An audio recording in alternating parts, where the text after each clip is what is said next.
It's not something that I saw in my family. Oh, okay. So it was like, okay, it doesn't matter because nobody in my family had ever been to university. I don't know whether it doesn't matter, but sometimes what you don't see, you don't Yeah, hear. I get this. So maybe there is that, but also.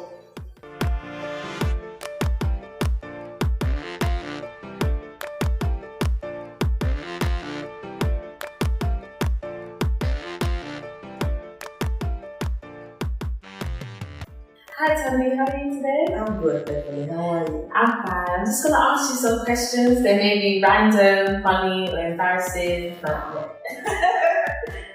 So, what is your sexiest feature and why? Oh my God. I don't know. Well, I think you've got beautiful eyes, to be honest. You've got really nice eyes. So I think that would be your sexiest feature. Okay, I like it. Do you have any secret talents and what are they? Secret talents. I love dancing. Oh, dancing. I don't dance enough. I wish or I hope to dance more. So you can do a little move. Okay. Can you do a Nigerian accent and do it with saying, "Where are you going?" No, I cannot. That's fine. If you're an animal, what would it be and why? I think I'll be a cat. Why would you want to be a cat? I like to curl up. Okay. Did you have any nicknames in school? None I can think of. Nothing to think of, that's fine. What is your favourite colour? I don't have a favorite color, but I find that as I get older, I'm attracted to color, brightness, and Brighter vibrancy. colours, yeah. Okay. If you ever saw a talking cat, how would you react? Talking cat? Yeah. Oh, hi. Come, let's curl up. Considering you like when you want to see a cat. Just grab it and curl up, yeah. Can you say she sells seashells by the seashore 5 times in a row without stuttering? She sells seashells by the seashore. Okay, speed it up again. She sells seashells by the seashore. Again. She sells. Oh my God! It's okay. I'm trying. If you had to make a cocktail, what would you put in it and what would you name the cocktail? I think I'll just mix all sorts of fruit and I'll call it fruity. Fruity. I like that name. That's a good one. I'm gonna give you 3 seconds to answer this question. 3 seconds. What is 9 times 11? 1, 2, 3. Okay, time's up. The correct answer is 99. You can see how good my maths is.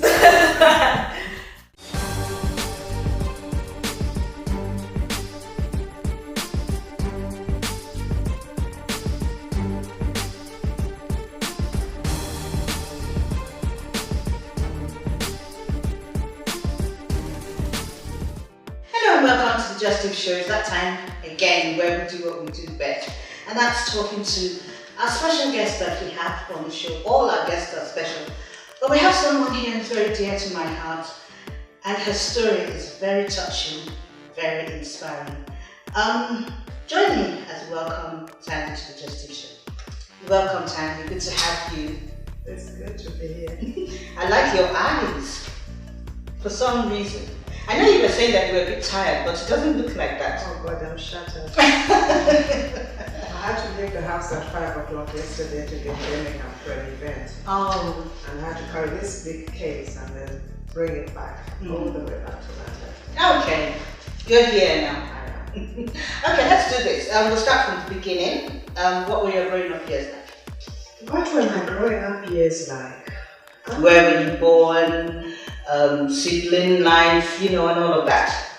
I was born in Zimbabwe, which was then Rhodesia. That's many, many years before Zimbabwe got independent. And I think I was about 4 when my parents moved to Zambia, which had just gotten independence and changed its name from Northern Rhodesia to Zambia. I'm one of many children. My mother and father had 6 children, and I'm the 4th from that set.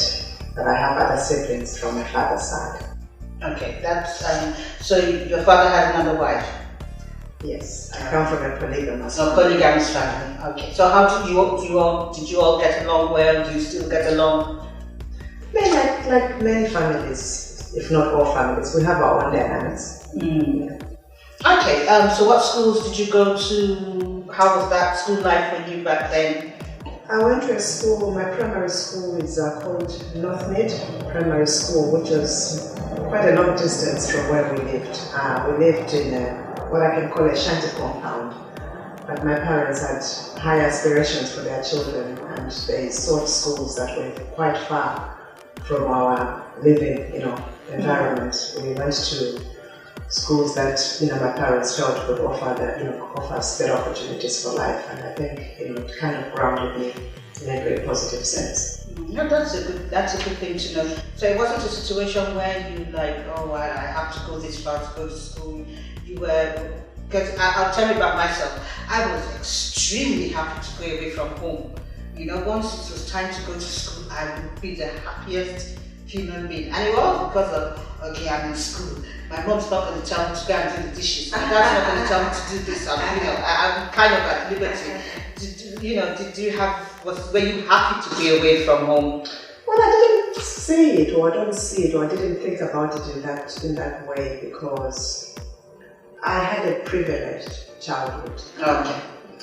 We were never rich, but we were not poor. Middle class. Yeah. And even though school was very far, we had to drive us to take us to school. Okay, one of those. Lucky you. So the challenge was that my home environment was very different from my school environment, because I went to a school in a very posh neighborhood. So the environment there and the people that I met there were very different from the people that I played with and lived with in my home environment. So looking back now as an adult, I think it prepared me for both sides of the world. Good. That's a good thing. And post college, higher education, university, you went through all of that? That's very interesting. I didn't go to university. I'm the 4th of my mother's children. I think I'm the 7th of my father's children. And I'm the first person to, from my mother's set, I'm the first person to go to university.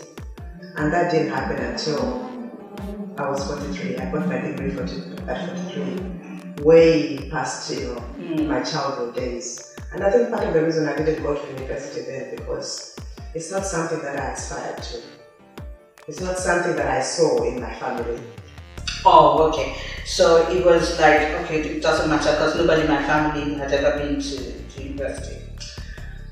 I don't know whether it doesn't matter, but sometimes what you don't see, you don't hear. So maybe there is that, but also I wanted to get married. At what age was this? I met my father, the father of my children, my husband, my now ex-husband, who is now late. I met him when I was 16. And I think part of wanting to escape from home is because I had a very strict upbringing. So, you think, if I get out and get married, then I can be what I want to be, have the freedom that I want. But then, as in my case, and for maybe for most of us, we leave our parental home and get married thinking we're going to get the freedom we want. Then we just find that actually it's a whole exactly, made even worse. So after a short time, I realized that actually what I thought I wanted in this marriage, wasn't there. So at what age was that? When you got married? I had my first child when I was 23. Which was just prior to getting married. I got pregnant before the marriage came. So what were the things that happened in the marriage, or that you thought you would get from the marriage that you didn't get, that made you decide, look, I'm not doing this anymore? For example, my husband didn't think I should drive. I wasn't allowed to drive. Why do you want to drive? You've got drivers here. I wasn't allowed to work. Why do you want to work? I could provide for you. But for me, I think the defining moment of leaving my marriage was when the day he beat me. Oh dear. Oh dear. Oh. See, that's the first time he did that, well, did you make up your mind then, or was it a continuous? Oh, he only did it once. Only did it once. I wasn't the second time. Okay, you know why I asked this question, and I've never been in that situation, and I always ask women who have stayed in abusive relationships that why? Because I say to myself that the day a man just raises his hand, the hand doesn't even have to touch me, that's the end. You know, but you find out that there are a lot of women out there who stay on in abusive marriages. Some say because they love him. I've heard things like, oh, he's apologized. You know, what's your take on that, really? Because you just said, no, that's it. I think one of the blessings of my life or my upbringing is that I never saw my father raise his finger to my mother. Yeah, and I thank him for that. But perhaps also growing up in a polygamous marriage, I knew what I didn't want for myself. So I knew that marriage doesn't always offer the happiness that we women think it does. For me, one of the things my parents, especially my mother, I'm speaking as a woman, one of the things my mother gave me is that sense that you can actually put food on the table, you don't have to wait for a man. Okay. So even though I left, my husband didn't allow me to work, he didn't allow me to earn my own money, and he didn't provide as much as I thought he would. He had the money, but he just didn't think I needed it. But I think one thing that my parents gave me is a sense of self-esteem. Yeah.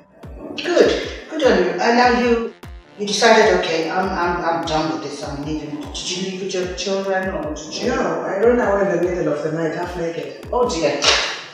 Oh dear. And okay, so what got you back into? Now I'm a bit confused.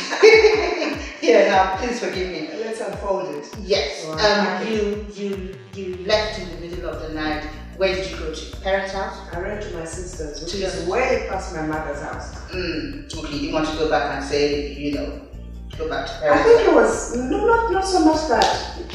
It's the previous week, or maybe even the previous day, I'd been to my sister's.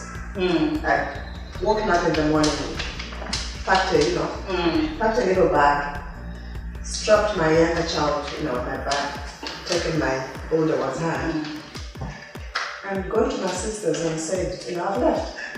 Left the marriage, and she said, what do you mean you've left? Exactly. Yeah. And I just said to her, this is what I thought Well, the other thing that had happened is that some girl in the neighborhood was carrying his child. Oh dear. Yeah. So there was all this going on, and when I tried to confront my husband about it, firstly he denied it. But then he also said, but you come from a polygamous marriage, your family, so this should be normal for you. I said, no, it's not. And I'm not going to go through that. Okay. I said, adios. By your children. This is the first woman I have seen that has not fought to take her children.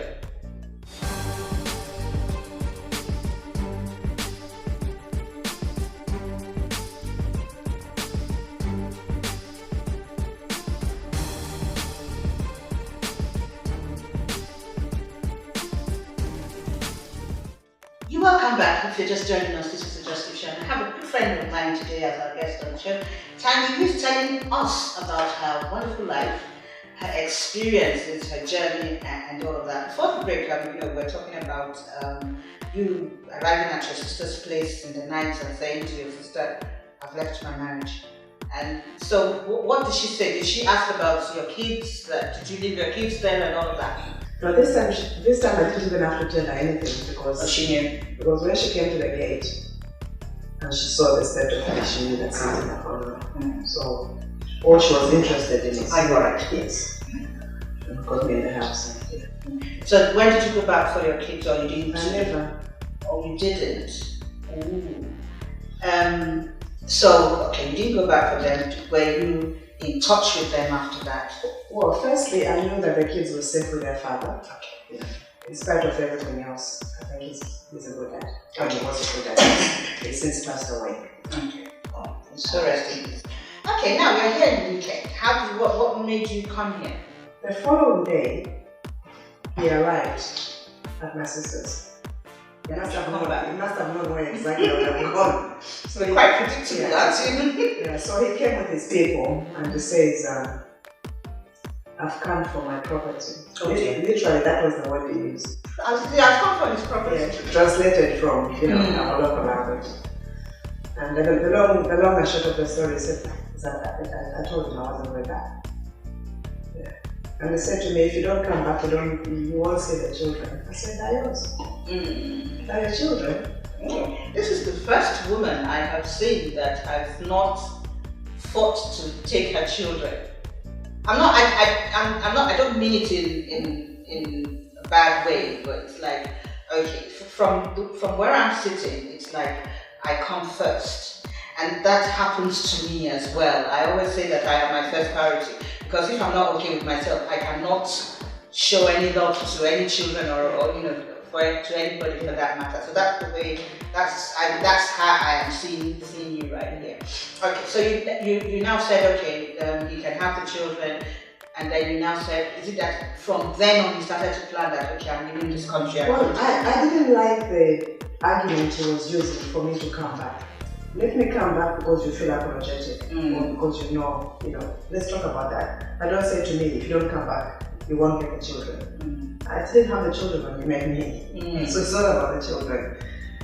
But I needed to sort myself out. When I do that, then I can get the children. Exactly. Yeah. So then began the process of sorting myself out and finding out who I am and what I want to do and where I want to go. I had no plan. I had no job. I had no home. So I had no education apart from my own levels. Exactly. Yeah. Of course, my own levels. So, okay, so you ended up in the UK. What was the first thing you did when you came here? You see, when I came to the UK, it wasn't to stay. I just needed to escape, to breathe, to process what had happened. What's the next step? My young sister happened to be here in the UK, and she said to me, "Oh, you need a break. Come." So I initially came to visit, and I'm still visiting. So did you remarry? Did you? It hasn't happened yet. I'm still waiting. Oh yes, it will happen. As long as that's what you want, it will definitely happen. And are your kids still back? Are they still? Oh no, they came. They joined me after 3 years. One of the first things I did, as soon as I decided I wasn't going back, I started looking for a job with a view to get my children over. And I managed to do that within the first 3 years of being here. Okay. We're going to touch on something very touching. You discovered how am I going to ask this question? You discovered that you were HIV positive at some point. Was that here in the UK or back? That's after 8 years of being here. After 8 years. So how to tell us about that? Do you have time? Do we have time? We'll as fast as we can. Even now, it's been 20 years since my diagnosis. I don't know how I got it. It could have been through, sex. It could have been through the injection. It could have been, when I was having my babies and, I got this, the hysterectomy. It could be any of those. But I mean, the question for me is, I had no business going for a test. And if I hadn't taken my test when I did, I wouldn't be having this conversation now. Because 20 years on, I still don't have any symptoms and I haven't started my medication. Oh, you haven't? Oh, wow. Wow. So, you're an extraordinary woman. Extremely extraordinary. It's God's grace. Yes, it is. That's where I was going. So how did you... Now, I know that's a very, very scary thing to hear as a young woman. What were your thoughts You just talked about being a young woman and it just brought tears to my eyes because as a young woman, I was 36 then. And marriage has always been one of the most important things that I've desired in my life or for myself. And whilst my marriage didn't work, whilst I'm the one who walked out, I can still say that my marriage didn't work. And after years of living as a divorced person, as someone as a person who walks the journey alone, I had gotten to that point. After 8 years of my divorce, I got to that point where I was beginning to feel ready for another relationship. Hopefully you meet someone, you fall in love, you settle down, and have maybe 1 or 2 more kids. So when that happened, it just threw everything away. I forgot about that. But when you say what was it like, I think for me, what I like to say that I died a psychological death when that happened. I can't account for the first 5 months of my diagnosis. And I can only thank my children for carrying me through that period. I have never said thank you enough to them, and I don't think I ever can. All the encouragement. Yeah. Even now, many people that I know that are living with HIV cannot talk about HIV for so many reasons. But a lot of it is to do with the stigma. Exactly. Some of the stigma is real, and some of it is just perceived.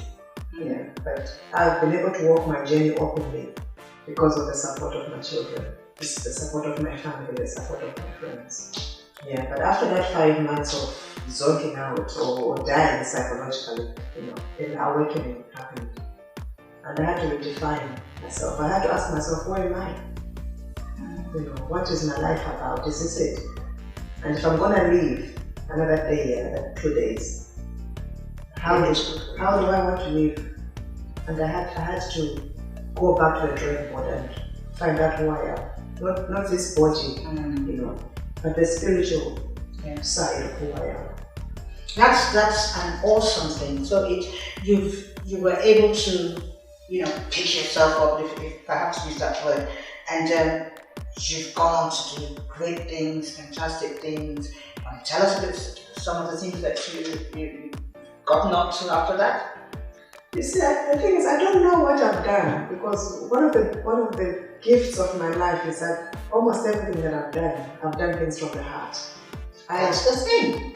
When you do things from the heart, so I've had a similar experience where someone said I met someone and the person said, "Oh, you're very accomplished," and I was looking at her like, what does that word mean? Because as far as I'm concerned, I'm just doing what I'm doing, which anybody else could do as well. Now, I'd love to talk about your raps, the Thandi raps. How did that start? I was submitting an article yesterday morning, about the raps, and someone, the magazine was asking me, how did that start? And I had to revisit my journey, For a long time, I thought it started because I got tired of wigs and pens I've never done wigs really, but I got tired of wigs. I got tired of pens, and I started, wrapping my hair. But when I really look back, the time I started, head wrapping coincides with the time of my diagnosis. And I can only think that, when we are down, in my darkest days, in my lowest days, hair or taking care of myself becomes the last thing that I do. And one of the things that suffer is hair. And I think in those moments when I couldn't be bothered to comb my hair or pin my hair, it just became easy to grab a piece of cloth and wrap it. But apparently the way I wrapped my hair with that piece of cloth was beautiful. And it attracted a lot of attention. And people would say, is that already made? Is that a hat? Did you do that? Out of that, my friend encouraged me to recreate that process, but in a simplified form.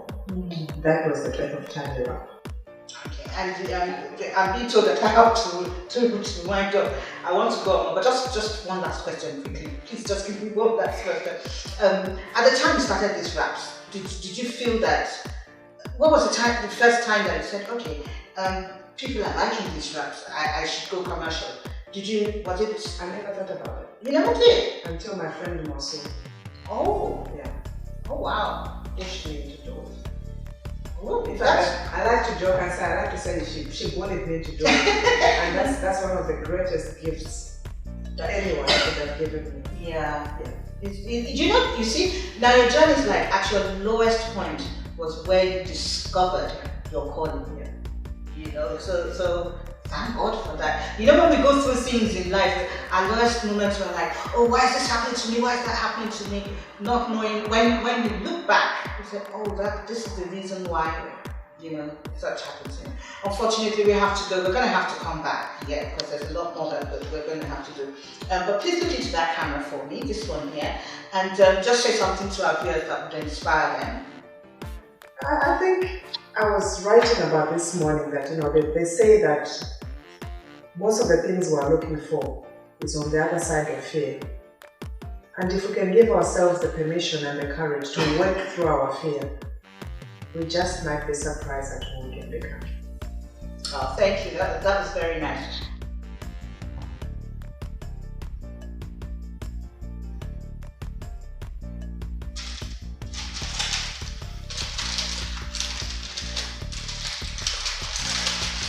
That was less than 10 seconds. Oh, that's really nice. Very, very, very nice. Oh, wow. Okay, we'll put all the information where we can get them on our website and on the screen. Thank you so much, my darling Thandi, for coming. I need to give you a hug. If I don't give you a hug, I'm myself. Thank you so much for coming on the show. And that's our show for today, and I'm sure we're going to do this again sometime soon. Had a lot of fun talking to our dear friend Thandi today. Until we come your way again, I remain Evelyn Obahor. Goodbye.